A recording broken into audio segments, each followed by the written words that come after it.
And welcome, ladies and gentlemen. I call to order this land use hearing, public hearing on ZDO 256. Before we all begin, I'd like to invite you to stand and join me in the Pledge of Allegiance. I pledge allegiance to the flag of the United States of America and to the republic for which it stands, one nation under God, indivisible, with liberty and justice for all. For the record, also here as part of staff is Kevin Moss acting as our clerk today, Jennifer Hughes, senior planner, and Nate Boderman from legal counsel's office. This morning we will consider ZDO 256, which is a legislative map amendment to change the land use plan designation and zoning for land removed from the City of Damascus. We all understand that it doesn't take force in effect until 12:01 a.m. on the 18th of July. This hearing will proceed as follows. We will first hear the staff presentation from Principal Planner Jennifer Hughes. Oh, I called you senior. Sorry. Next, I will open the hearing for public testimony, beginning with the public officials who will have 5 minutes each. Then representatives from recognized community planning organizations and agencies will have 3 minutes each. And finally, other people wishing to testify will have 3 minutes each. If you wish to testify, be sure to turn in a green card to Kevin Moss. Looks like this. Assisting us in this hearing today, I've already introduced these people. I'm way ahead of the game here. If you wish to testify, please complete one of the green cards and give it to Kevin. If you've prepared a written statement, please give a copy to Kevin and use your time to summarize what you have written. Everyone who wishes to speak will have an opportunity to do so. We will now hear from Principal Planner Jennifer Hughes. Good morning, Chair Ludlow, Commissioners. While the screen's coming down here, I'll just let you know that we're here today to consider file ZDO 256, which is a legislative proposal for comprehensive plan amendment and zone change for property formerly in the City of Damascus, or soon to be formerly in the City of Damascus. I actually want to start in this case with some background before we get to the specifics of the proposal. The City of Damascus was incorporated in 2004. Since then, some lands have de-annexed from the city. And of those, some have then been annexed by Happy Valley, and some remain now in unincorporated Clackamas County. The city is set to disincorporate on July 18th of this year, and state statute provides that the city's comprehensive plan and zoning ordinance will continue to apply unless the county provides otherwise. So what we're doing with this proposal is providing otherwise. The city actually adopted the county's comprehensive plan and zoning ordinance on January 17th of 2005, and the city has made no amendments to those documents since then. On the other hand, the county has amended the comprehensive plan and ZDO many times since 2005. So essentially, in 2005, we had identical documents, and now, 11 years later, they've diverged significantly. There's now a disconnect between the city and county documents that creates difficulty in administration for county staff. And there are substantive differences between the two sets of documents. In particular, one of the more timely issues these days is that the City of Damascus has no regulations related to marijuana, which of course, as you're well aware, the county adopted regulations earlier this year. Technically, the proposal before you today is to amend the comprehensive plan land use designation and zoning of land removed from Damascus and not annexed by another city. So we would be amending plan maps 4-6 and 4-7, amending our official zoning maps that apply in the geographic area of the City of Damascus, applying our county overlay zones, so those include the floodplain management district, river and stream conservation areas, habitat conservation areas, historic landmarks, and water quality resource areas. And we would be proposing to adopt habitat conservation area and water quality resource area maps for the Damascus area as part of the county comprehensive plan. We did that for the county in 2009, but of course, with Damascus being incorporated at that point, our maps don't currently cover that geographic area. So that's the technical proposal. The practical effects are that county plan designations and zones correspond to the city plan designations and zones. So while it's technically a zone change, it doesn't really seem like it when you look at the zoning designations. we would be changing people, for example, from city rural industrial to county rural industrial, from city exclusive farm use to county exclusive farm use. So they correspond exactly. But what happens as a result of doing the zone change is that the current county land use plan and zoning regulations will then apply, including all amendments that have been made since 2005.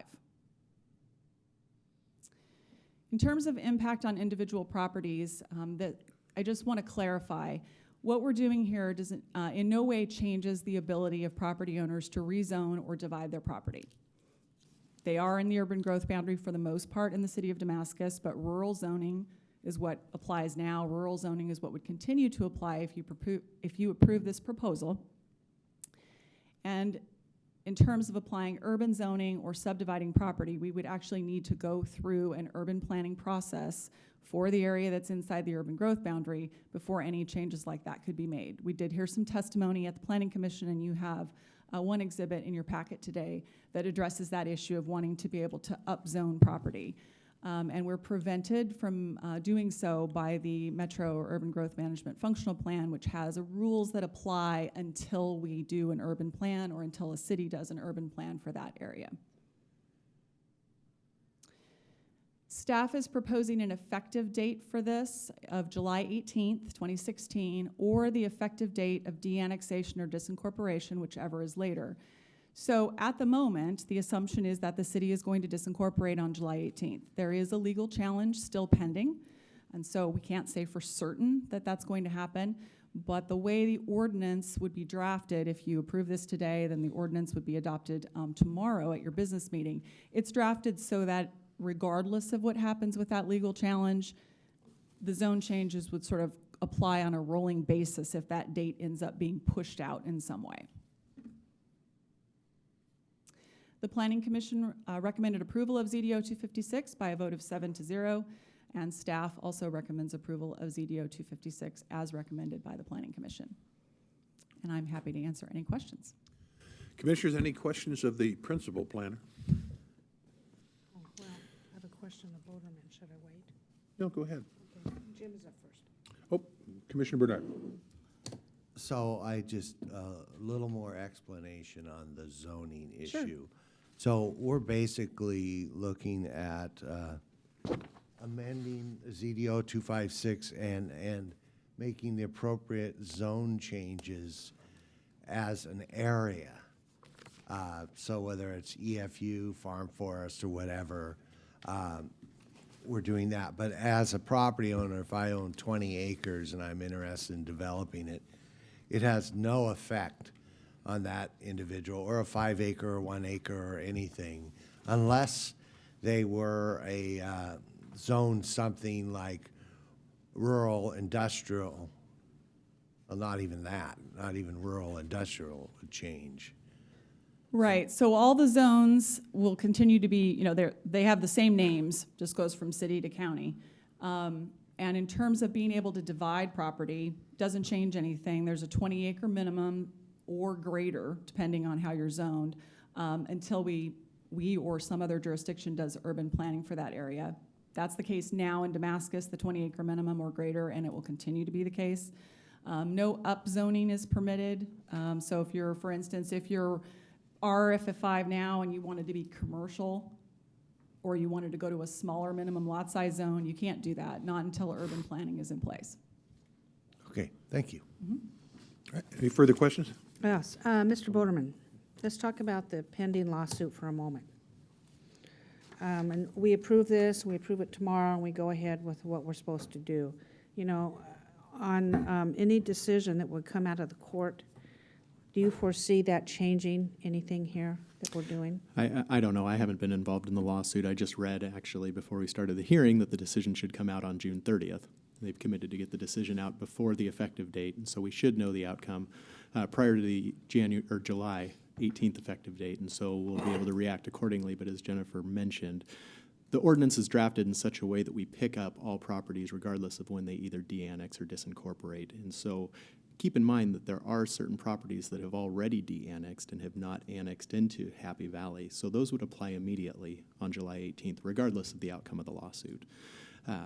Now, depending on what the judge decides, it could be the case that for whatever reason, the city does not disincorporate on July 18th, but down the road, there's either another vote or another action of the legislature that would cause the city to disincorporate. This ordinance would be in effect and would apply to those properties immediately upon disincorporation through another mechanism. A little bit complicated. The lawsuit makes it complicated. Weren't we expecting something yesterday possibly, and Yes. that didn't happen? Not that I'm aware of. Again, I read on OPB this morning, I think, that June 30th was the date that the judge was hoping to get a ruling out, so I don't know anything beyond that. And doesn't the lawsuit have to do with the constitutionality? It does. It has nothing to do with zoning, but Right. You're exactly right. It's a constitutional and an election challenge, I believe. An election challenge, right? Okay, well, thank you. Commissioner Bernard? So if I was in Damascus and I de-annexed and I did not become a part of the city of Happy Valley, our codes, current ones, or zoning immediately applies. That's correct, Okay, as long I as this did not ordinance know that. passes. Okay, thanks. Any further questions or clarifications this time? All right, I'll open the public hearing, and as I'd mentioned, public officials, CPO representatives would go first. There are none. But we have several of the cards. So let me call these two people forward. Rob Melbinger and Sonny Liston, without Ali.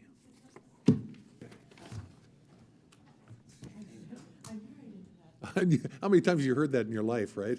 Too many, probably. You know, it's fun. I'll bet. Doesn't ever hurt.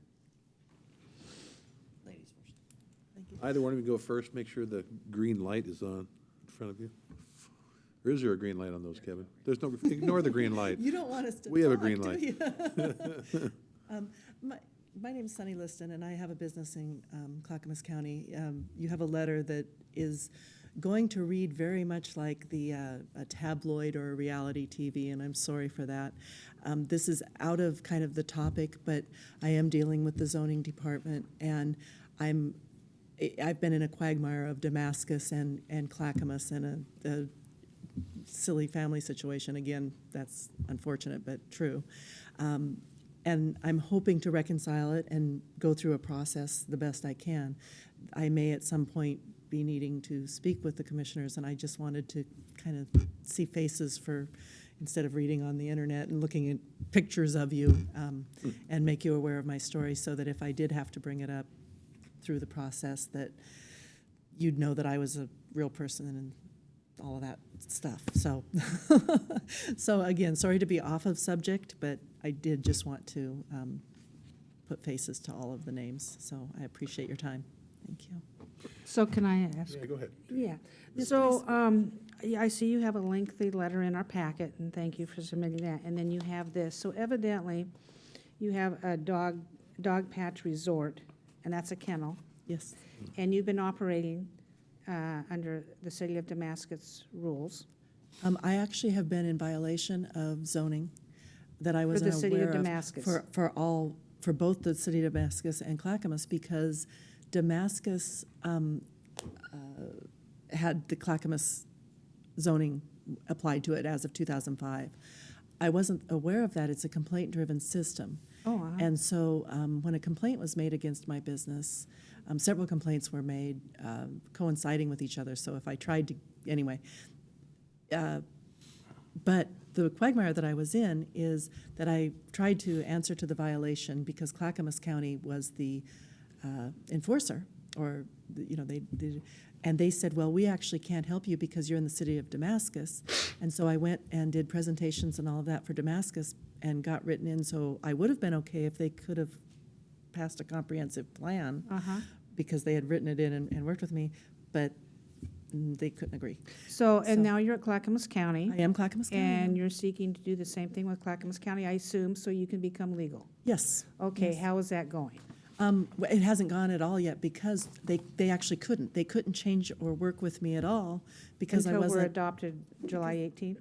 Pardon? Until we adopt the plan July Exactly. 18th? And that's when I wanted to really start going forward with it. I've just kind of been eating, and Clackamas County has been wonderful with me. I work with Dean Brown, and he's said, as long as you're working towards this, and I did I went to all the meetings in Damascus and did everything. I was at no point trying to run under the radar. Uh-huh. And there's over 30 businesses that operate the same way that I do, and as far as I'm aware, I'm the only one that's that's been cited because of this complaint-driven system. You have been cited based upon a complaint.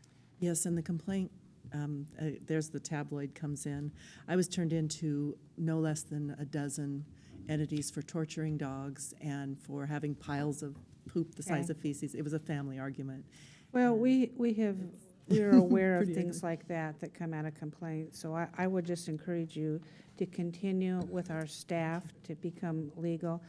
Thank you for coming and meeting us here today, and any commissioner is really available to talk whenever you need it, and go forth and conquer with this wonderful, famous name.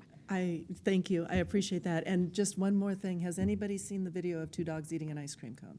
Yes. That's my dog. Oh, is it really? The Yeah, one on so Facebook? Clackamas County has been The one on represented. Facebook? Yeah, he's got like 9 million hits, and he's been on several.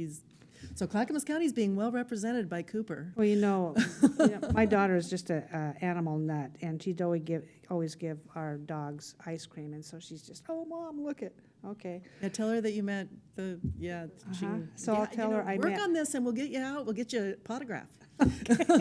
But again, I appreciate your time as this is off topic, but Let me ask you a question. So the chief violation seems to be that you're not 200 feet from every property line, correct? Correct. Is that the only violation they're claiming?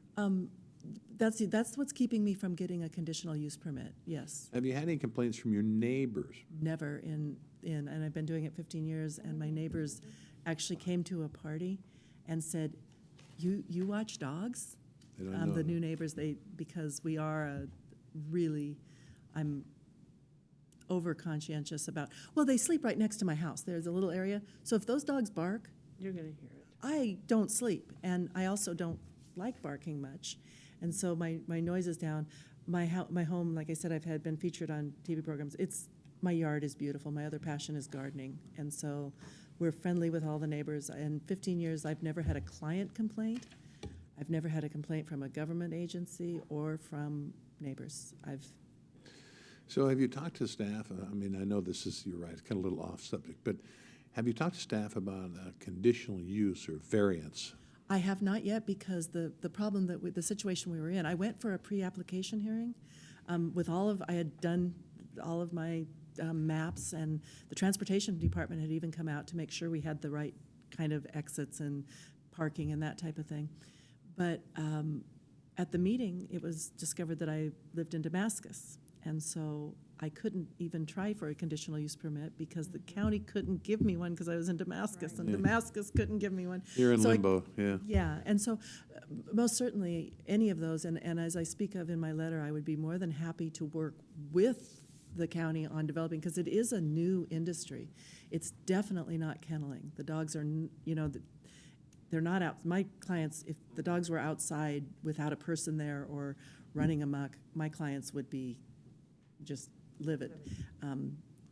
I believe that 200-foot ordinance, I believe that trying to keep kennels out of the Clackamas area was the original from the greyhounds, where people would just have the dogs out barking, and the poor treatment. These days in Oregon, you don't treat.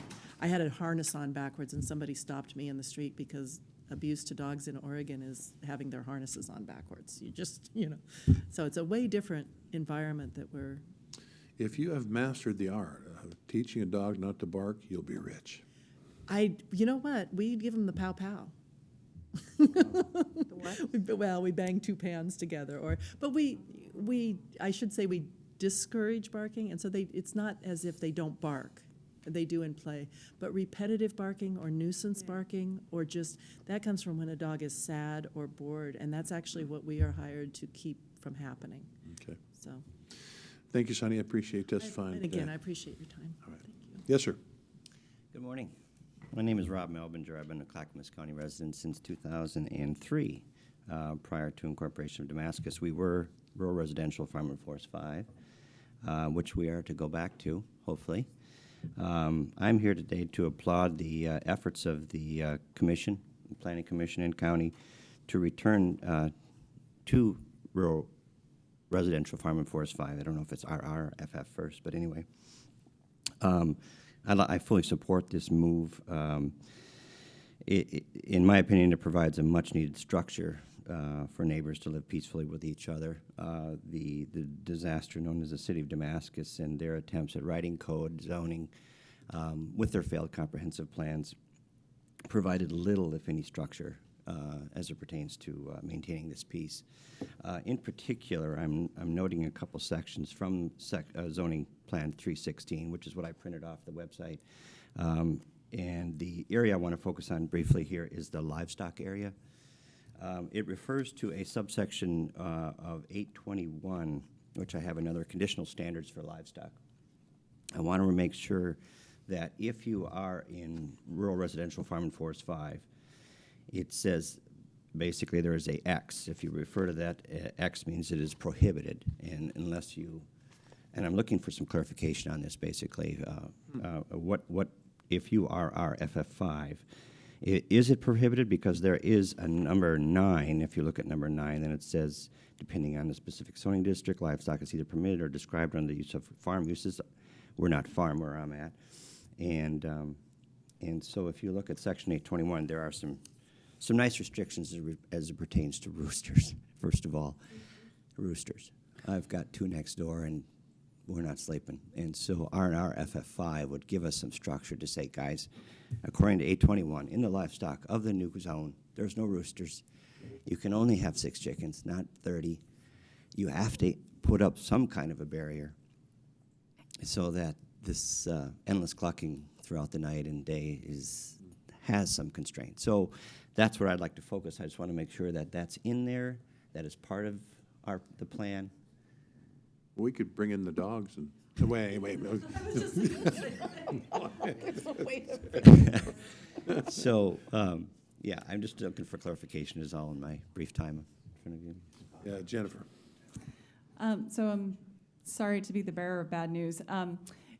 The livestock provisions, which restrict livestock beyond what would be allowed, say, in a farm zone, actually don't apply in the RFF5 district. They never have. So we're not changing anything with regard to this, but we're not applying any new regulations that would help this gentleman with the concerns regarding the roosters. So the way it works is that in zones that are smaller than 2 acres, so the 1 acre district and the urban zones, there are restrictions on no roosters and limits on, number of chickens and horses and all of that. If you're in a 2 acre zone or above, farm uses, including livestock, are permitted. So there's no limits. Well, here's some more good news. Or maybe it's 5 acres and above. So I may be wrong about that. Commissioner Bernard, our rancher, would like to speak. So the RRFF5 doesn't necessarily mean it's 5 acres. It could be 2 acres. Right. It could be 1 acre. Correct. Yeah, 100 I live in an RRFF5, and the neighbor has roosters, which I actually love the sound of the roosters, because I'm up when the roosters are up. And I was thinking about getting one, but now after you said that, I'm not. But I know that I have cattle and I have chickens, and I've checked that, and there's no limit on that. But the challenge is that your property limits what you can have, The size in of your parcel. Right. Okay, so I'm 1.67. They are 1.97 next door. Yeah, it's zone-based. The way I said that probably wasn't very clear. So the 5 acre zone, regardless of your lot size, does not limit livestock. Livestock is a primary use in that district, and we don't regulate it whatsoever. So, and that we never have. So this isn't changing, but it won't apply any additional prohibitions on roosters. Yeah. So, That's interesting. It's a little- Things on my dogs and call them roosters? What? Can I put little headdresses on the dogs? Yeah, you can pretend, as long as they can cluck, I guess that'll be all right. Well, then my support has now changed. Overnight. Because we live on off of Tillstrom on Deborah, up on one of those buttes. They're much smaller lots up there. Yeah. I've got 1.67. There's a lot who are half acre. Yeah. And sure enough, that's where the roosters are. And, I understand Farm and Forest 5, but in this particular area then, it doesn't seem like this would apply. This would keep the peace because of the small lots, the intimate setting on this butte, and the frustrations that can bring. Commissioner Smith. Well, you know, I live in an EFU zone. I have 50 acres, and I'm surrounded by hundreds and hundreds of acres at a very rural area. And way across, there's a rooster. And that rooster's crowing can travel miles. So I'm just saying, you could have a rooster 2 miles from you, and you could still hear it. But if you put them in a dark area, they don't crow.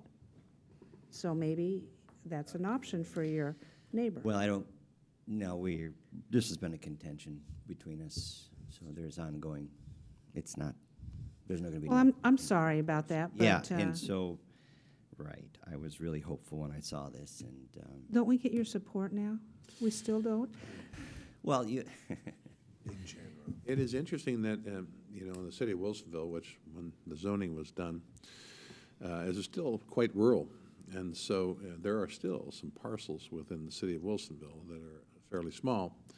And so they did pass an ordinance specifying how many square feet per horse, how many square feet per chicken, or any other farm-type animal, especially pigs. And, you know, I don't think it's unreasonable to consider lot size when putting those kind of restrictions on, because 1.5 acres or thereabouts. For example, if there's no restrictions, could they have 5 to 7 horses on that piece? I guess they can. and pigs. It's a little ludicrous, frankly. So that's something that we can talk about. It would be an ordinance change. I should appreciate that. You're not an anomaly. There are lots of, like you've acknowledged, a lot of small parcels, RFF5, EFU. There's 3/4 acre parcel EFU parcels out there as well, which are not conducive, in my way of thinking, to raise any major livestock on. And certainly, in consideration of neighbors, there should be some setbacks, I think. But that's something that we can't tackle today. It's not germane to our conversation, but I certainly appreciate you showing up. I appreciate you bringing that up, Commissioner Ludlow. Hopefully that gets some attention. We'll work on that. We'll talk about that. Okay. Thank you for your Well, time. that's the 2 cards I have today, so I'm going to close the public hearing. And Commissioners, you have any more questions of legal counsel or planners? Yes. You know, Commissioner I Smith. just want to acknowledge, Jennifer, you've really done yeoman's work on this. Jennifer Hughes and Martha Fritzy. They've dropped everything they do to get us on task and on time with this Damascus project. I think you've both divided up your priorities and you work together to make this happen. And I am very appreciative of your work and Martha's work. And I think you two are very worthy and thankful employees here at the county. And Nate, we like you too. Yeah, Anyway, I didn't want to say anything bad. Kevin, you forgot Kevin. Kevin might throw him in there as well. All right, Commissioners, you have some options as to the motion. Would you like to make one, please? I move we approve ZDO 256 as recommended by the Planning Commission. Second. Go ahead, Martha. All right, motion made by Commissioner Bernard, seconded by Commissioner Schrader. Further discussion on the motion? All right, Kevin. Commissioner Bernard, Aye. Commissioner Smith, Aye. Commissioner Schrader, Aye. Commissioner Savas, Aye. Chair Ludlow. Aye, passes 5-0. And so now that ZDO 256 has been approved, I will direct staff to draft an ordinance reflecting today's decision and include it on the agenda for this board's adoption at the June 23rd business meeting. Because we've conducted the public hearing now, that'll be on the consent agenda, so it will not allow any more public, oh, Nate, you're going to correct me? Well, there'll be a reading at tomorrow's Oh. hearing. No public testimony, but that is an agenda item for discussion. Yeah. Okay, that sounds better to me. All right, ladies and gentlemen, I certainly appreciate your attention and you showing up today. And there being no further business before us this day in this meeting, this meeting's adjourned.